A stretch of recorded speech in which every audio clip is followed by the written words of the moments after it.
อวิชชาสว่างไปก็เตออวิชชาสว่างเนี่ยแต่พอเป็นละหันตาเสียวก็ไปยาวล่างออกเป็นมวยาวจะว่าสัญญาจินมี10 ปาเนี่ยเขาหลุดแทบตัดออกเจอเขาเนี่ยพอเพศปรมีกว่าเกี่ยงกำกันเนี่ยแต่ลูกค้าเจอเจ้าจ้ำจะว่ากับเขามีปรมีเขาปรมีเต็มนี่ป่านในมันไกลหนาละเขาดูเขาต้านเฮ็ดกว่าจะในติ๊กสุดต้องเอาคนดีผีแม่ติ๊กจะไหนนี่จะอยู่ข้าวตั้งสันสลามันยาวเหมือนสินตั้งเนี่ยตั้งรัดชื่อก็มีตั้งกุ้งก็มีเพราะหมอรัดชื่อเนี่ยก็ตาลาเนี่ยเก็บหนึ่งก็มี3 ข้อก็เพราะรัดชื่อเก็บเนี่ยแต่84,000เองเนี่ยมีข้อเดียวว่าสติธรรมะเอกธรรมะมีสติข้อเดียวได้ก็อานาปานานุสติพุทธะเล็บมาลดอันว่านั่นพระเป็นจอมปล่อย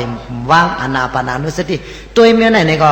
ปอที่ปักยาตลา37 ปาเต็มทนกว่าดีๆงามๆเนี่ยก็เฮาก็เลยเป็นเจ้ามักเจ้าผัวยาวก็เกี่ยงกรรมวิปัสสนาญาณตั้งเสียงกว่าติ๊กอยากตัวติ๊กนี่ก็สัญญาจิตมันติกกว่าเนี่ยพอเฮาเลยถึงตีซอตปานี้เอาในห้อมไรไม่เจอแนงเจอสังเมืองอาเปสีปุ่งในมองอะไรเฮาเนี่ยไรกว่ายาวรถซอดยาวในเป็นความสั่งคำสอนพระเป็นเจ้าเฮาจังว่าเอหิปัสสิโกมาตัวเลยตะลาก็ห่อไว้เนี่ยแต่พอเกี่ยงพอกรรมเตละหันปัจจตังหูหังก้อยอปนายิโกเคยได้น้อมเจอยอนี่ซอมนาสิกาลานี่เป็นหลองตังมันมีศรัทธายอนี่ซอมนาสิกาลาเฮาน้อมเอาตะลาเนี่ยมาสั่งในหมู่เจ้าเฮาตัวมันหมั่นกันแต่อันนี้จ้าเตียวพระเป็นเจ้าเฮาเนี่ยตุกข้าเตียวเนาะอนัตตาเกาอุเบิงไรเป็นรูตายกว่าอูเมปีน้องจะได้ก็เสียงกว่าตายกว่าในโลกากัมภาอายุสัตว่าเฮาทั้งเสียงอายุก่อมเต็มปากอาสาก่อมเต็มเฮงปีเฮาก็ติดตายเนาเข้าดินคนมีคนพันคนยอมสัตเทเป็นกุมิเมียวภาษาติไรเป็นจอมเส้นตังมาละนาสติสาระพยาธิมาละนาติติยาวพอตัวหันถึงจะไหนเจ้าเจตนาศรัทธาหลูมีแห้งหาเปิงหาปลาหลูมีเต็มทนกูก็อันนึงเลยแห้งศรัทธาหยุ่มย้ำนับถึงพระราตราสังขารศาสมากว่าแม่หยุ่มย้ำอจองอโจตลาเนี่ยก็อันนี้เป็นปักเปิงหลวงพุทธะภาษาพุทธะศาสนาผมจะว่าหลูต้านเสียวเขาสุดต้องเป็นคนดีผีแม่เป็นสัตถีสัตเทจะไหนจะหนักว่าหลอกหลายๆจะนั่นแต่มันเข้าตั้งสัมสลามันยาวพอเหตุการณ์ลองตั้งดีเนี่ยเฮ้ามันใครเป็นก็เป็นเฮ้ามันใครมีเงินมีคำก็มีมาพอเหตุตั้งดีเนี่ยเหมือนเจ้าผูกหมักไม้ไว้นั่นมันถึงออกหมักปันห่อดีๆงามๆเฮ้ามันใครกินเนี่ยก็เหมือนถึงออกมาปันห่อก็ไม่ใครการมองอะไรเนี่ยก็พอมีอาจองลองตังมันเหตุการณ์ดีเนี่ยมองอะไรก็ติเมื่อพอมันจะก็มันกับมองอะไรไต้จะก็ไต้กับมองอะไรจะวุ่นจมในหอตะลามันว่าซื่อๆจะไหนสู้อย่าไปเจ็บเจอก็พอหักสู้อินโดสู้อย่างลาดซื่อหอซื่อป่องหนึ่งเลยจะไต้เฮาเดป่องเจอสัตวาตั้งเสียงเดป่องเจอเฮาถึงหอเนี่ยปัญจเนี่ยเขวะกะลามีภาษามีเฮ็ดการตั้งดีก็มูก็สู่ก็ใครเมื่อนี่ปานก็ใครเมื่อเมืองผีเนี่ยแต่เลยเมื่ออยู่เมืองผีในเป็นรองตั้งพระเป็นเจ้าหอไว้เทศนาไว้จะนั้นเหมือนในเลยหอเปียวเทศนาในปัญจเนี่ยแค่ตัวซิมส่งกันในหมูจังเผามันถ่อมไว้ห้อมแทบตัดไรสัญญาจิน10 ปึง10 ปานี่ก็มันก็ติดแทบตัดลอยๆลัดคัดล่างมุ่นแม่จะฮอดมือเฮาย่ำไปตันตายเนี่ยเนาะพอวันตายฮอดมาเนี่ยแต่ห้อมตันเลยมุ่นแม่มันหมังก้อนี่ก็ตายตันอกตันเสริมเหมือนจึงรถกะกำตายเป็นล่มเป็นตายว่ากันซะไหนพอเลยเฮ็ดกู้สู่น้ำบุญไว้แต่ในแต่เหมือนจึงพระเป็นเจ้า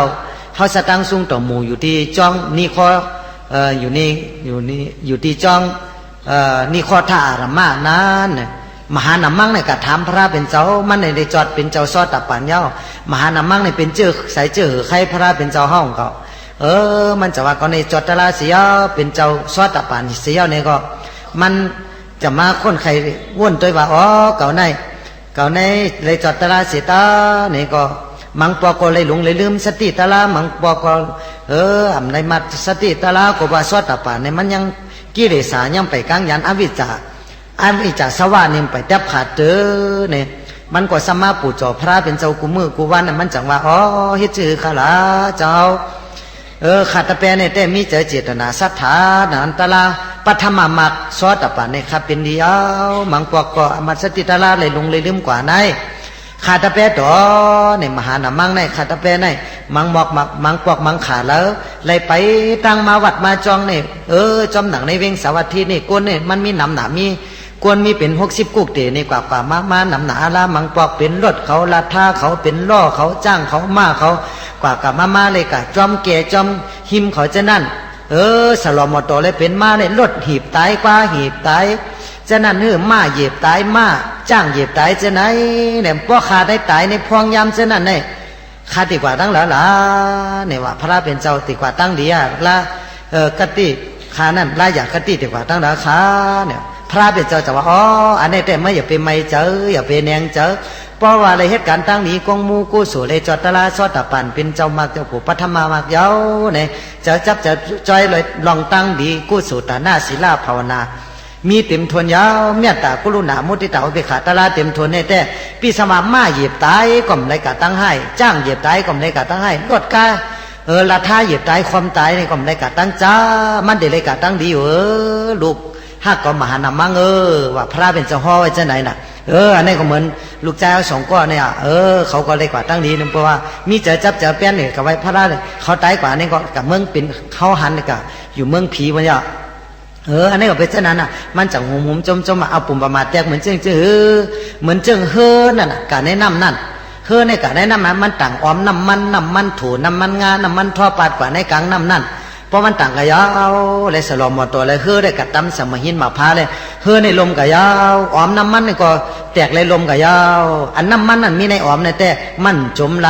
มันตีผู้ขึ้นมาเหนือน้ำกู้สู่อันก้นเฮามีเจอศีลเจ้าบุญเจตนาสถายอนี่สมนัสิกาลามีตาหน้าศีลาภาวนาเสียวเลยจอดตะลาลีดีงามๆในแต่มันจมกับตั้งใจเหมือนจึงน้ำมันตีผู้อยู่เนื้อน้ำนั่นยาวเนี่ยพระเป็นเจ้าฮอจะในมหานามังก็เป็นนางหุมจมยาวอันนี้เป็นศักดิ์ศรีมันจะนานคำคืนในนี่ก็เป็นปังปอยตะลามันติลึกกว่าลอยเป็นปังปอยตะลาล้วนแก่นตะลาตั้งเสียงนี่อย่าไปถ่อมแปดถ่อมร้ายถ่อมปิ้นถ่อมแปดเฮาก็กันควันเอ็นควันแห้งหักสูเฮากันมีเจอเมตตากรุณาหักแห้งเป็นอย่างไรหัก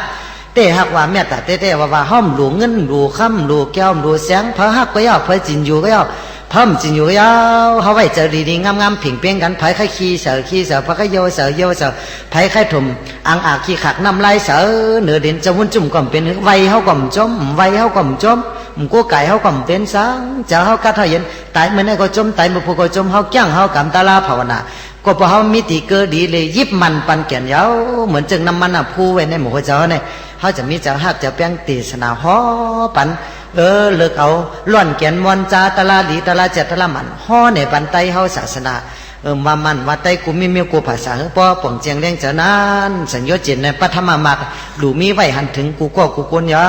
วสัญญาเจนอยู่แทบตัดเส้นจะเฮาตีตัวขันถาเฮานี่ก็อย่าไปหักแห้งแป้งอย่าเนื้อหนาละมันกัดมาเนี่ยก็ห่มผ้าปันมันเหมันใหม่มาก็อาบน้ำปันมันเหมันใครกินก็กินปันมันเหมันใครภัยน้อยภัยลงกับภัยปันมันเหมีอามาสติตาลาจอมติ๊กสังฆราชตาลาเป็นโล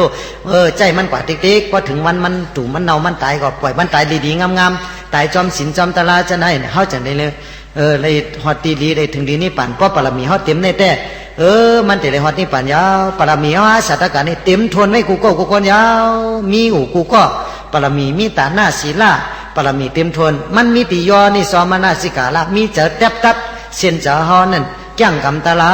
ในฮอดมากยันพยันนี่ปั่นที่กัดเย็นนั่นก็ยาวในฮอนี่ปั่นลองตั้งนี่ก็คือได้ป่องเจียงแรงเจออย่างนานสัญญาเจนานมันมีสิปาเนี่ยเขาซับแรงเนี่ยปานนี้หนึ่งป้อแทบตัดแก้งกำตาลาเนี่ยนี่วารณาตาลาเมื่อว่าเขาก็ฮอกับยาวนี่วารณาตาลานี่เอาออกเสียจุนจากเจ้าเขาเสียาวมียอนี่สมนาสิกาลายาวเนี่ยกันนั้นมาเขาจังภาวนาจีเพียนอนาปนานุสติหูหันถึงอนิจจตุขานาตายุบนำคันธาเสียวกันนั้นมาเนี่ยเขาจังหูหันถึงอริยสัจสีปากันนั้นมาเนี่ยมันมาหอดถึงตียันตาลาตั้งเสงมันติเป็นกะหังก้อยมันลูกกะนับลูกกะคับอย่างนั้นเป็นศักเป็นหันฉะนั้นนำยุปริเสตยานตัวเต้าถึงกอตระผู้ยานอันตัดเป็นผู้ทูตเจนฉะนั้นห้อมลูกกะคับกะเจนฉะนั้นเพราะกะคับนั้นมันสุกซักเจ้าเขาตัวตัดเจ้าเขาเส้นเดียวเนี่ยก็ย่อสติตาลาเส้นเดียวตัวเพราะมันสุดกว่าเพราะยุบหนำสุดยิ้มเย็นกว่านี่รอท่ามันอยู่กลางแกนี่รอท่านามาลุปานี่รอทอเนี่ยอยู่ในกลางแกมันกำเดียวว่านิพพานเนี่ยแต่นิพพานเพราะไก่เพราะเจ้าเขามีสถานิพพานเพราะไก่เพราะเจ้าเขามีสตินี่เป็นกรรมสอนพระเป็นเจ้าเขาจังหวะสัญญาเจนสิปานมีสักยะติที่หนึ่งสักยะติที่วิจิกิจสาศีลปรมาตถะอันไหนยาซ้ำมีแทงกามาลากะยาวก็ปฏิฆาเนี่ยพอตัดเลยเจอสัญญาเจน5 เซนเขาเลยเป็นเจ้าอนาคามยาวย่อพอตัดเลยแทงแ ก้งกำภาวนาจอมตัวติ๊กๆแทบตัดเสียนเจ้าเฮารูปารากะอรูปารากะมานะอุทธัจจะอวิชชาแทบตัดแห่ง5เส้นนี่ก็มันติไรง่ายๆกว่าเจ้ามากเจ้าผัวอรหันตานั่นแต่มันจะห้อมแทบตัดอะไรเนี่ยห้อมจำถึงเนี่ยจะวุ่นจุ่มกันยังเป็นผู้ทุจริตก็เอาลาทอจะเนี่ยก็เกี่ยงกับในหันเส้นตั้งมันสายไงก็กว่าก็